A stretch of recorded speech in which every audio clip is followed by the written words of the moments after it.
जय सच्चिदानंद भगवान। प्रिय बंधो, जैसा कि हमने पहली वीडियो में बताया था कि शंकराचार्य जी ने 4 मठों की स्थापना की। और ये स्थापना क्यों की? भारत के चारों कोनों में ये स्थापना इसलिए की कि चारों दिशाओं से आने वाले जितने भी बौद्धिस्ट हो, कम्युनिस्ट हो या किसी भी प्रकार के आतताई हो, उनसे रक्षा की जाए।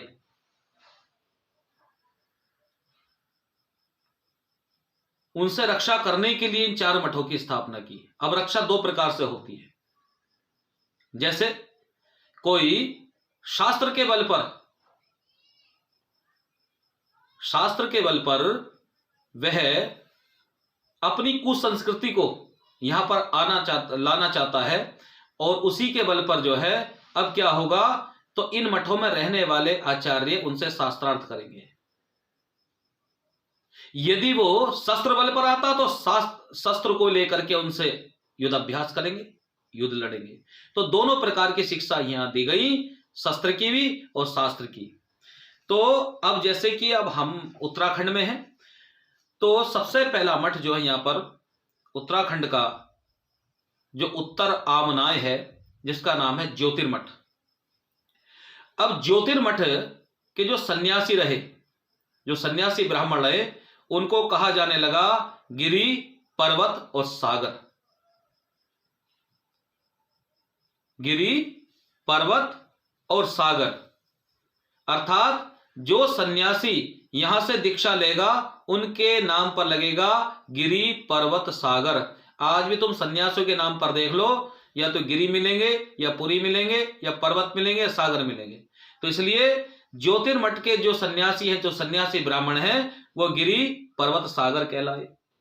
उसी प्रकार से दक्षिण में श्रृंगवेरीपुर मठ है। इनके आचार्य जो हैं 10 शाखाओं में विभाजित हुए। 10 शाखाओं में विभाजित होने के पश्चात यहां पर 3 तरह के सन्यासियों को दीक्षा दी जाने लगी, भारती, पुरी, सरस्वती। फिर उसके पश्चात आगे मठ आता है गोवर्धन मठ। इस मठ में वन और अरण्यक नाम के सन्यासियों को दीक्षा दी जाने लगी। फिर आता है द्वारिका मठ। इसमें तीर्थ और आश्रम नाम के सन्यासियों को दीक्षा दी जाने लगी। अर्थात सन्यास की परंपराएं इन चारों मठों में जो है अवलंबित होने लगी और दीक्षा दी जाने लगी। सन्यास स्रोत है, क्योंकि सन्यास स्रोत होने से के कारण वेदोक्त है, लेकिन उस सन्यास के नाम को जोड़ करके आगे की ओर बढ़ने का नाम विजय यात्रा में रखा गया। क्योंकि जैसे क्षेत्र में सन्यासी गए वही नाम उनका पड़ गया। यह हमने बताया कि आपको चारों मठों के सन्यासियों के नाम।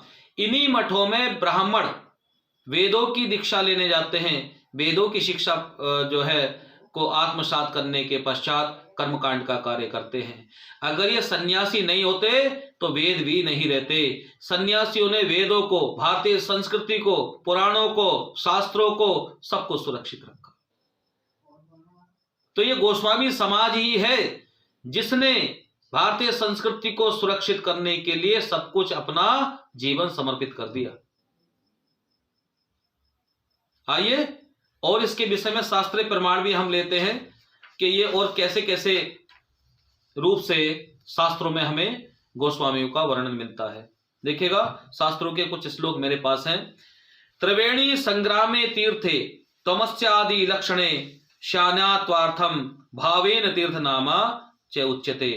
अर्थात जो सन्यासी नदियों के तट पर विराजित होकर के धर्म का पालन करते हैं, धर्म का आचरण करवाते हैं, वे सन्यासी तीर्थ नाम से जाने गए। जैसे स्वामी राम तीर्थ, ये भी गोस्वामियों की एक उपाधि है। वे तीर्थ कहलाए। जो नदियों के तटवर्ती क्षेत्रों में रहे उनका नाम पड़ गया तीर्थ। वहीं से वो धर्म की रक्षा करने लगे, शस्त्र से भी और शास्त्र से भी। फिर उसके पश्चात आते हैं अरण्यम सनिस्थाने नित्यमानंद नंदने वने त्वक्त्वा सर्वम इदम विश्वानंद लक्षणम किला। अर्थात जो छोटे छोटे वनों में, अरण्य कहा जाता है जो छोटे वन होते, छोटे छोटे वनों में रह करके जिन्होंने अपने आप को धर्म के लिए समर्पित कर दिया, धर्म संस्कृति के लिए समर्पित कर दिया, क्योंकि शत्रु कहीं से भी आ सकते, तो शत्रु कहीं से भी आ सकते। जो छोटे छोटे वनों में गए वे अरण्य कहलाए। वहीं से ही उन्होंने अपनी धर्म संस्कृति की रक्षा की, शस्त्र और शास्त्र की रक्षा की। उसके पश्चात आता है तीसरा वर्ग, सुरम्ये निर्भकर देशे बने वासम करोतियाह आयायासह विनिर्मुक्ता वन नामा उच्यते। अर्थात जो बड़े बड़े विशाल वनों में जाकर के निडरता पूर्वक, निर्भय पूर्वक जिन्होंने अपने धर्म की स्थापना करने के लिए शस्त्र शास्त्र को लिया, वनवासियों को भी उन्होंने धर्म की ओर प्रेरित किया, और वन जैसे दुर्गम क्षेत्रों से जो कम्युनिस्ट शक्ति आ रही थी, जो बौद्धिस्ट शक्ति आ रही थी, उन शक्तियों को उन्होंने पराजित किया। इसलिए वन में रहने से उनका नाम पड़ गया वन नामा सन्यासी। इसलिए वो वन भी अपने नाम के आगे लगाते हैं। आगे आता है इसमें चौथा आश्रम, आश्रम गृहणे प्रौढ़ा आयास पासा विवर्जिता यातायात विनिर्मुक्ता एतदाश्रम लक्षणम। अर्थात जो यायावारी करते हैं, जो भ्रमण करते हैं, भ्रमण करके जो भारतीय संस्कृति का प्रचार प्रसार करते हैं, वेदों का पालन करते हैं, करवाते हैं और शिष्य परंपरा को आगे बढ़ाते हैं, वे आश्रम कहलाए, वो सन्यासी आश्रम कहलाए। पांचवें जो सन्यासी हैं, वसो गिरिवासरे नित्यम गीताभ्यास विहत पराह गंभीराचला बुद्धि श्रवा गिरी नाम स उच्यते। अर्थात जो गंभीर हैं, जो धीर हैं, जो वीर हैं, अर्थात जो गीता का अभ्यास करते हैं, भगवान की प्रेरणा के अनुसार जो कार्य करते हैं, और ऐसे सन्यासी लोग जो समाज के अंदर की कुरीतियों को दूर करते हैं, तो उनका नाम गिरी नामा सन्यासी पड़ गया। वो गिरी नाम के सन्यासी हुए। अगला श्लोक कहता है, बसेत पर्वता मूलेषु प्रोढ़ो यो ध्यान धारणात सारात सारम विजानाति पर्वत परिकीर्तिताः। अर्थात जो पर्वतों में बसे हुए प्रौढ़ है, अर्थात जो वहां पर ध्यान अवस्था में मग्न रहते हैं, अर्थात आध्यात्मिक रूप से भी भौतिकवाद से भी जो उन्नत हैं, और उस उन्नति के अनुसार भारतीय संस्कृति की जो रक्षा करते हैं, सनातन धर्म की रक्षा जो करते हैं, वह पर्वत नामा सन्यासी कहलाए। आगे आते हैं सातवें सन्यासी कौन है, बसेत सागर गंभीरो वन रत्न परिग्राह मर्यादा श्रवणे लग्ने सागरः परिकीर्तिताः।